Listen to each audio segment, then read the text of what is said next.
What's up, wealth builders? Hello. We are back again. Yeah, it's only been like 30 minutes later with yet another question. But I will say this in my own defense. We sat and we were eating. This is what and time passed, and then we made the video, so it's really been like almost an hour. We made it like 30 miles, y'all. I just like to point that I am about 6 months pregnant. We made it like 30 miles, y'all. So. But yes, anyways, okay, we are back with another question for you guys. This is stop number 10.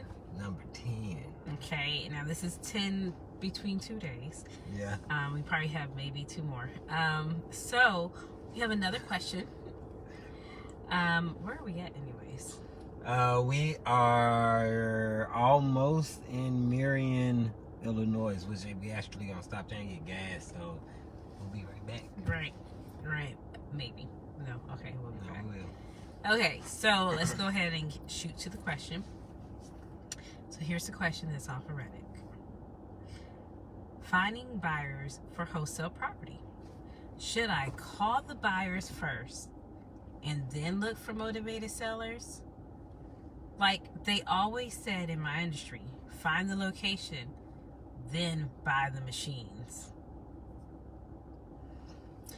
This is one of those, did the egg come before the chicken or the chicken before the egg? Yeah. Kind of question, and they're both kind of right. So you could do it either way. It's always all right. So, but first off, how to reach out to the buyers, right? Buyers are a lot easier to reach out to than sellers, right? Because you know that these are people who are potentially buying properties to invest in, and that's a pretty easy conversation to strike up with most buyers. How do you reach out to them? That could be the same way that you reach out to your sellers. You can call them, you can text them, you can email them. We've done all of those, and they all work. You can put out ads that will attract buyers. You know, once you get your property on the contract, you want to put that out on Craigslist and Facebook Marketplace and all those places. Out where you just kind of testing to see if that's a property people would be interested in. Yep. I always like to say once you have an idea of the market that you're going to be trying to find motivated sellers in, it's easy to take that zip code and find a list in the zip code of people who have purchased properties with cash, and then you can call them back. We like to do that using PropStream, and we can sometimes find our cash buyers in that. Also, it's definitely important to go to your local RIAs and network. Figure out where people are buying properties to find your buyer. I can't sit here and say that finding the buyer, you need to find the buyer to figure out what they're buying. If you know the market that you're in, you'll know where the properties are being purchased, and you'll know that's a good area, and you know that you'll find a buyer. The reality is if once you find the property, if it's a good deal, you have the right number in the right area, honestly, the buyer will come. The buyer will find your Craigslist ad, your Facebook Marketplace ad, whatever way you decide that you want to market it out. It's in the group, and you might find somebody in a Facebook group, one like KV Wealth Builders, just like KV Wealth Builders. So the reality is that if you have the property and it's a good deal and you have a deal, solid deal will find a buyer. Yeah. So I say always be looking for buyers because they're easier to find and easier to talk to while you're looking for sellers. Yep. But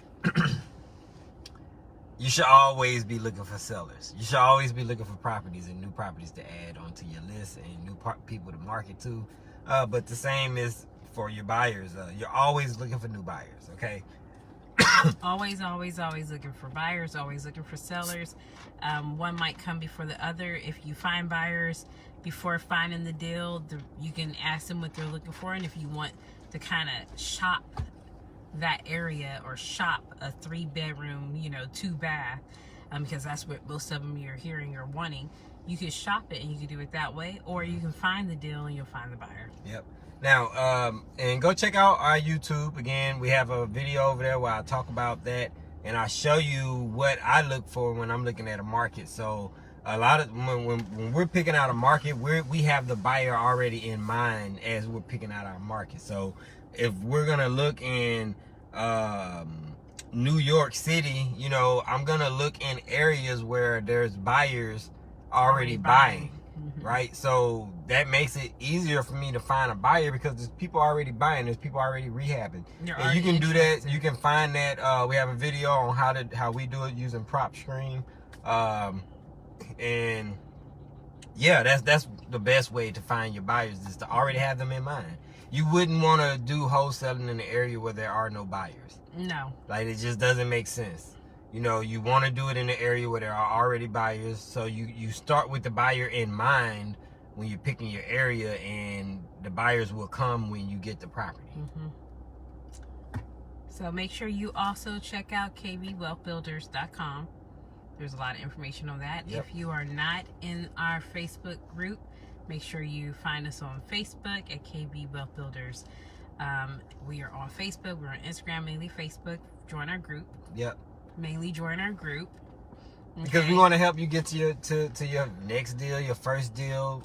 We want to help you learn how to wholesale real estate. And we want to be able to continue to answer questions just like these. Yep. Okay. So definitely go ahead and throw them thumbs up on this. Give us a like and some love. And you know what? We'll see you on the next stop.